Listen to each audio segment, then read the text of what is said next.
Lundi 12 avril 2021, chers internautes, c'est un plaisir renouvelé de vous avoir dans le cadre de notre revue de presse sur JDC Plus TV. Les journaux en kiosque ce jour parlent de la série de morts enregistrée au Cameroun la semaine dernière côté personnalité. On ouvre avec l'anecdote qui parle d'une vague funeste. Le journal écrit qu'en l'espace de 3 jours, 6 figures emblématiques de la scène politique et culturelle camerounaise sont passées de vie à trépas, une vague de décès qui intervient au moment où la terre s'est à peine refermée sur quelques membres du gouvernement et opérateurs économiques. Cette information est relayée en pied de une du quotidien Mutation qui indique que la République est en larmes. On peut voir entre autres visages des disparus le chef supérieur des Bas-Forts dans le sud-ouest, Fon Moukete, le célèbre écrivain Augustin Bia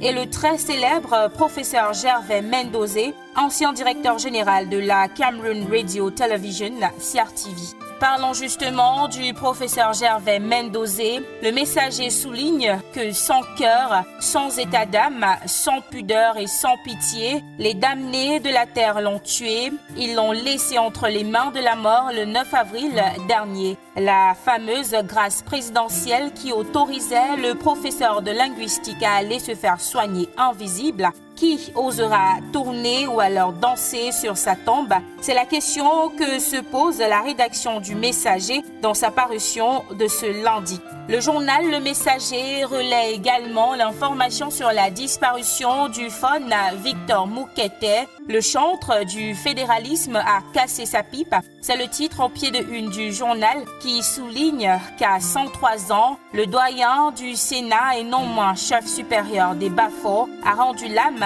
le 10 avril dernier. Carnet noir, le Cameroun perd des dignitaires, c'est le titre en une du soir Tri-Hebdo. Le tabloïd indique qu'en un laps de temps, plusieurs hauts commis de l'État ont tiré leur révérence, entre autres le cardinal Toumi. Le soir poursuit que si le pays tout entier salue la mémoire de ces hommes pluriels aux talents fourmillants qui ont servi la nation pendant de longues années, certains observateurs avertis cependant s'interrogent sur ces décès en cascade et au journal de se demander si cela ne serait peut-être pas la fin d'un cycle.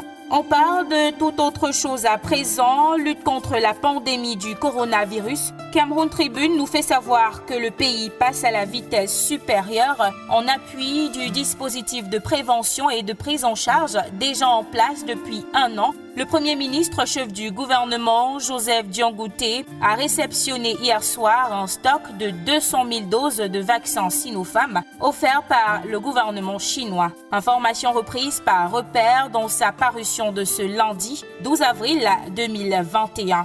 Du côté de l'œil du Sahel, on nous fait savoir que sur ces 200 000 doses de vaccins réceptionnées, le Grand Nord recevra 48 030 doses. Pour rappel, ce vaccin est optionnel. Et c'était tout pour la revue de presse de ce lundi. Merci de nous avoir regardés. Demain est un autre jour.